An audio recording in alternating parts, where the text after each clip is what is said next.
While I was saving homes for others, mine was sold behind my back. I was halfway through writing a grant proposal for a shelter project in Ghent when my phone lit up. A video message from Rachel. I smiled instinctively. She always found the most absurd dog videos to cheer me up on heavy days. But when I tapped the screen, her face was different this time. Pale. Eyes wide. Voice trembling. "Please tell me you signed off on the house sale," she said, "because your childhood home, it's gone." I didn't understand. I froze, blinking at the screen like she'd spoken in another language. "My childhood home?" I replayed the message. Watched her lips form the same sentence again. "It's gone."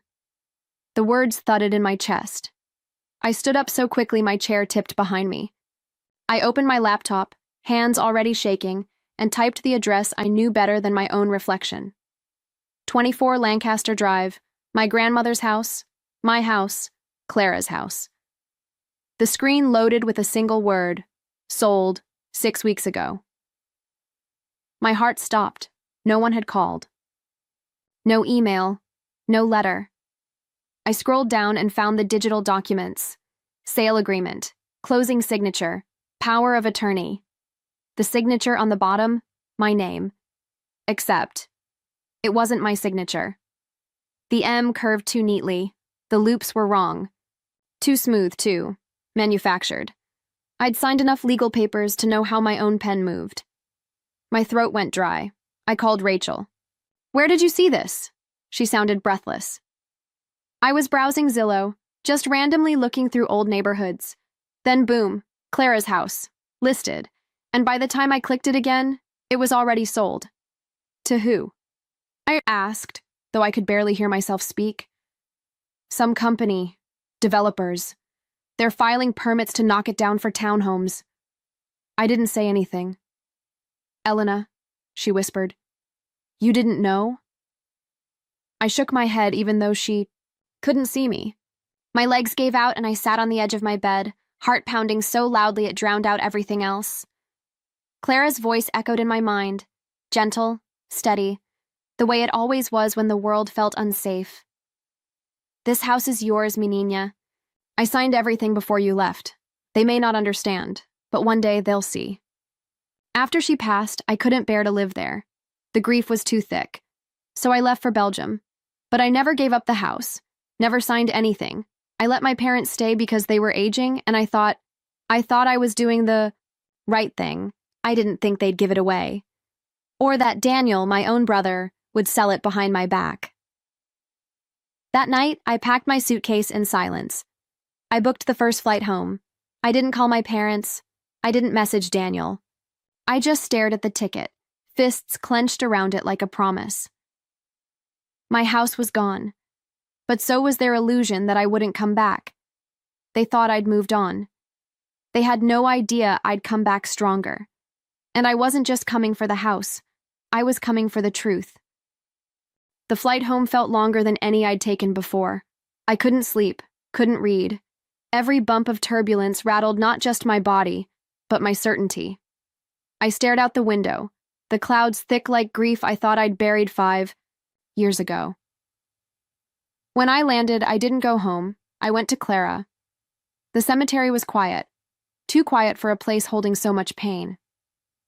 I walked past the rows of weathered stones until I reached hers, Clara Mendoza. Beloved mother, grandmother, and keeper of promises. I knelt, running my fingers along the carved letters.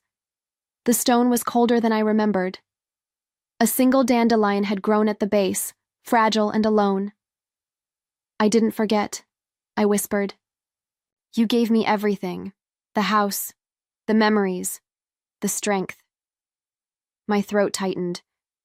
I didn't realize I was crying until the tears blurred the name in front of me. I left the door open for them, Abuela. And they changed the locks. The wind picked up, carrying the scent of wet grass and something faintly floral, like her perfume. For a moment, I could almost feel her hand on my shoulder again, the way she used to comfort me after another cold dinner with my parents. She was the one who'd raised me with warmth. She'd cooked, told stories, patched up the wounds my family never saw. In her final weeks, I stayed with her, slept on the floor beside her bed. She made me promise. No matter what they say, the house is yours. I signed it all. It's filed. Trust the paper, if not the people. At the time, I didn't understand the urgency in her voice. I thought she was just being protective, as always. After she passed, I stayed a few more weeks. Then I left, not because I didn't care, but because I cared too much. The house was too full of ghosts and silence. I needed space to grieve, to breathe. Belgium offered distance, not escape, but I kept the Martinez name.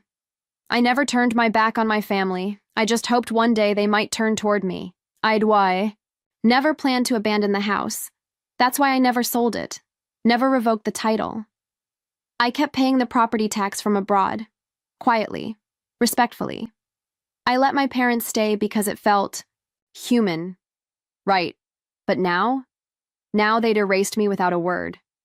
They'd chosen convenience over conscience. I stood brushing dirt from my knees, my eyes locked on the phrase carved at the base of her stone, the one she asked to include herself. Truth leaves a trail, even through silence. I pulled out my phone and took a photo of her grave, a quiet vow. Let's follow that trail, abuela, I murmured. You didn't raise me to lose, and I'm done being polite. When I pulled into the driveway, I half expected to wake up. The gate still creaked the same way. The fig tree in the corner still bent toward the east like it always had. But the soul of the place, Clara's presence, was missing. And so was the warmth. The house had been repainted a flat beige. My mother always hated beige. I wondered whose decision that was. I knocked. No one answered, so I let myself in with the spare key still hidden beneath the chipped owl statue on the porch. The same place it had always been. Inside, everything smelled like old tea and distance. My father sat in the armchair, watching golf. He barely looked up. So you're here, he said, as if I'd just stepped out to buy groceries 5 minutes ago.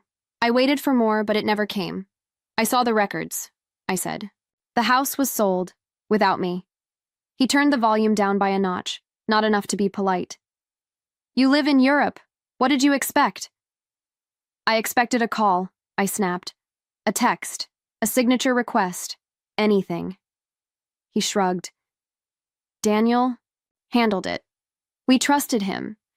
That word, trusted, rattled in my chest. I heard footsteps and turned.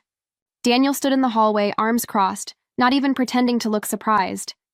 Elena, he said, like my name tasted sour. Didn't think you'd show up in person. I ignored the venom in his voice. You sold Clara's house. He gave a low laugh. Correction, our house. You disappeared. You left it to us. I never gave up ownership. You left. You missed birthdays, holidays, family dinners. I cut him off. Clara gave me this house. She signed everything. I let you all live here because I thought you needed it. Not because I gave up my right. You've been gone for 5 years. And I've paid the taxes every year from Belgium, quietly, without asking for anything. He didn't deny it. He didn't have to. I pulled out my phone and opened the county property app. The documents say you used a power of attorney with my name on it, but I never signed anything authorizing you to sell the house. Daniel's jaw twitched. You signed that years ago, remember? Before you moved out of state. That was for Clara's pharmacy pickup when I was 19, I shot back. Not for selling real estate. Silence. I want to see the original. Paperwork, I said, stepping forward. Right now. He didn't move. My father stayed in his chair, watching the silence unfold like it was someone else's problem. I'm not asking for a fight, I said, quieter now. But I won't be erased. Daniel's voice was low, controlled. You already were. You just didn't notice. I stared at him. At the brother who once gave me piggyback rides in the backyard. The same boy who cried when Clara got sick. I didn't recognize this man in front of me. My mother emerged from the kitchen, drying her hands on a towel. She looked at me as if I were a neighbor asking to borrow sugar, not the daughter whose name was still on the title of this house. You changed, she said flatly. You're not like us anymore. I smiled bitterly. I'm proud of that.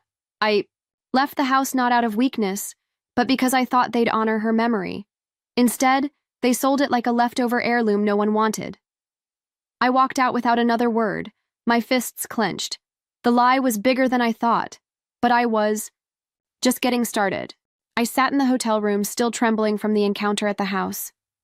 The silence of that living room, of my own father turning down the TV just enough to ignore me, echoed louder than any screaming match could have. My brother's smirk. My mother's apathy. They had erased me like I was never part of the story. Rachel called just as I was unpacking my laptop. Elle, she said softly, you need something concrete. Did your grandmother ever leave you anything? Paperwork? A letter? Proof of ownership? I opened my mouth to say no, but something stopped me. A memory flickered. I was 15. It was Christmas Eve. Clara had pulled me aside while the others were arguing over ham versus turkey. She'd taken my hands in hers and whispered, if they ever try to take what's yours, look where we used to store your Christmas gifts. Inside the vault, not under the tree. At the time, I thought she was being poetic. Cryptic in that way only grandmothers could be. Now I realized it wasn't a metaphor. I called the nearest branch of the old neighborhood bank. I didn't have an account there anymore, but I asked about safety deposit boxes in Clara Mendoza's name. The clerk was hesitant, but when I mentioned I had identification, that I was the direct descendant, she asked me to come in with documentation. When I arrived, the woman behind the counter, a younger girl named Marisol, looked surprised. Clara, used to come in every December, she said with a smile. Always brought us cookies. She verified my ID, matched it with records, and after a long pause, returned with a small brass key inside an envelope. Written on the outside, for Elena, only when she asks. The vault was cold, quiet, and smelled faintly of dust and steel. The box wasn't large, just big enough to hold a few documents and a folded piece of cloth. My hands were trembling. As I opened the lid, inside were 3 items, a copy of the original deed, with Clara's signature and mine. It had been notarized, certified, and filed properly 5 years ago, an official statement from the notary verifying the transfer of property into my name before Clara's death. A sealed envelope, labeled in Clara's handwriting, read this when they forget who you are. I broke the seal with care. Her handwriting danced across the page like it always had, firm, elegant, full of quiet defiance. Mi niña, you gave them the roof, but the foundation is still yours. Take it back, gently or not. I knew they would test you. I knew Daniel would feel entitled and your mother would stay silent. That's why I left this paper, and not just my words. You don't owe them the house. But if you ever want to claim it, don't let their noise drown your truth. I raised you stronger than that. Con todo mi amor, abuela. Tears blurred the ink as I folded the letter back into its envelope. I left the vault with the deed, the notary statement, and Clara's final blessing. Rachel called again as I stepped outside. Well? She asked breathlessly. I have it all. I said, the deed, her letter, everything. Rachel exhaled. Then it's time. And I knew she was right. It was time to stop grieving and start reclaiming. The first time I held the deed in my hands again, it felt like touching memory in physical form. Fragile, weighted, undeniable. My name, written in Clara's looping cursive beside her own, notarized, dated, sealed. It had been there all along, tucked safely away, waiting for me to stop running. Rachel flew in 2 days later. She stepped off the plane with a backpack, a binder, and that fire in her eyes that had never dimmed, not even when life tried. We took over the desk in my hotel, room like 2 women on a mission. I ran a handwriting overlay, she said, pointing to a page on her laptop. Look, this is your signature from the deed 5 years ago, and this is the one Daniel submitted with the sale documents.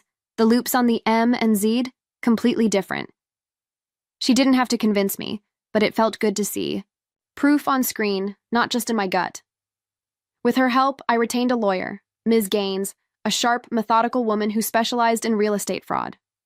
She took one look at the forged power of attorney and said, "We can work with this. With the deed, the notary's letter, and your financial history paying taxes on the property, we can prove fraud. And silence," she added, tapping the file, "isn't consent." I breathed for what felt like the first time in weeks. The lawsuit was filed the next morning. We named Daniel and the developers, demanding a temporary injunction to stop construction. The judge granted it within 48 hours. That was the moment everything shifted. Headlines popped up. Daughter fights back after brother sells inherited home without her knowledge. Forged signature, legal battle heats up over family property. Daniel called me once. I didn't answer. He left no voicemail, just silence, the kind that used to scare me. But not anymore. When the court date arrived, I walked into the building, flanked by Rachel on one side and Ms. Gaines on the other. My parents didn't show. I wasn't surprised. Daniel sat across from me in a stiff suit, his jaw tight, his eyes full of fury masked as indifference. I didn't bother looking away. The hearing room was packed. Reporters, locals, even a few of Clara's old neighbors who'd remembered her kindness and wanted to see how this played out. A storm had been forecast outside, and the sky rumbled. As we began, Ms. Gaines led the opening. She laid it all out: fraudulent signature, expired power of attorney, lack of consent, tax payment records, and the deed Clara had signed with me. Then came the time for me to speak. I stood up, heart pounding. I hadn't planned on saying anything, but as I looked around the room, I saw the doubt in some eyes. And I thought of Clara. So I spoke. "I didn't leave because I stopped caring," I said, voice steady. "I left because I cared too much to keep fighting, because grief consumed everything after my grandmother passed, because I trusted that my family, my own brother, would honor her wishes and mine." I glanced at Daniel. His eyes narrowed. "I didn't change my name. I didn't sell the house. I paid taxes on it, year after year, without asking for recognition, because I believed this house held our story, our legacy, not just bricks, but belonging." I paused. But when that trust is broken, when your voice is forged, when your place is stolen, you don't stay silent. The room was still. I'm not here for revenge. I'm here to reclaim the truth, to honor the woman who raised me, when no one else would. I sat back down, and the silence that followed wasn't heavy. It was full. Outside, the rain began to fall, and I knew the storm had broken, not just over the courthouse, but over every lie I'd been told to swallow. And this time, I wasn't the one drowning. The judge's words echoed like bells through the courtroom. "The sale is hereby nullified due to forged authorization and lack of legal consent by the rightful co-owner, Elena Martinez. Title of the property is to be reinstated in her name, immediately." Daniel didn't look at me. He didn't look at anyone.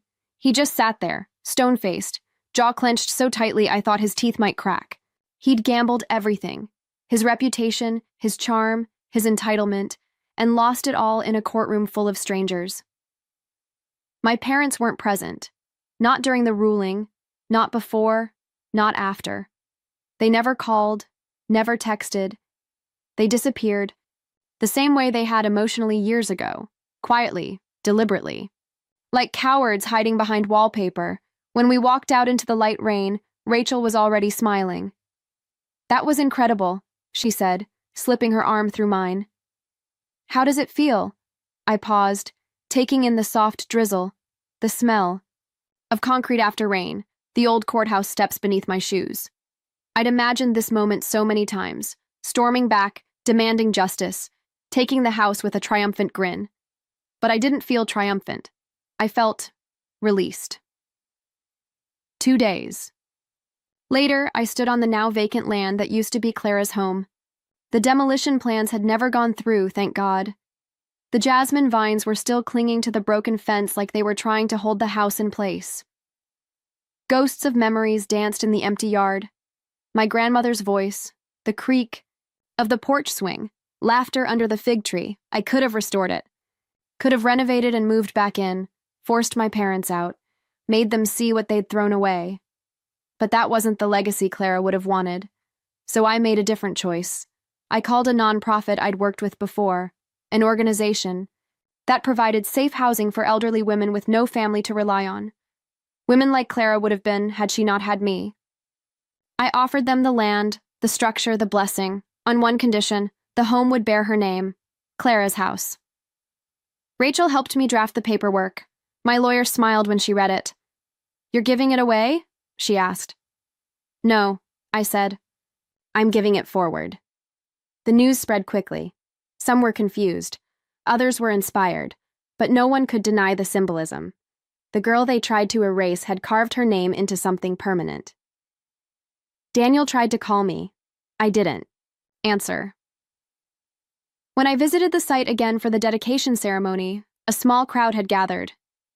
There was no podium, no ribbon, just a plaque in the garden. Clara's house, for women who were once forgotten. My parents didn't show up. Rachel leaned over and whispered, "You didn't just win the house. You rewrote the story." I smiled, blinking back tears. "Yes," I said quietly. "And this time, no one else gets the pen." It was spring when I returned. The jasmine had bloomed again, curling through the fence like it always had, stubborn and wild. But the gate was new, fresh wood, clean iron hinges, and a simple bronze plaque mounted at eye level. Clara's legacy home, for those left behind.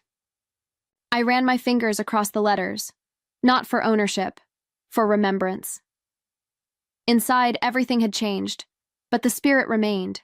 Soft painted walls, wide open halls, rocking chairs on the porch. Laughter echoed faintly from the kitchen where volunteers prepped tea. An elderly woman sat by the window, humming a tune I couldn't place. She smiled at me like I'd always belonged, and maybe, in some way, I did. Rachel met me by the front door, clipboard in hand. "The first 2 residents moved in last week," she said. One of them cried when she saw her name on the welcome basket. We stood in silence for a moment, letting the peace settle. "I never thought this would be the ending," I whispered. Rachel bumped her shoulder gently against mine. "It's not an ending, just a better beginning." I nodded, remembering Clara's voice in my head, steady and full of light. "The house isn't the gift. You are." I looked at the building once more, not as a battleground, not as a monument to what was taken, but as something reborn. And then, with quiet certainty, I stepped forward. For the first time in years, I walked through the front door of my grandmother's house, on my terms, with my name, and no one left to take it from me.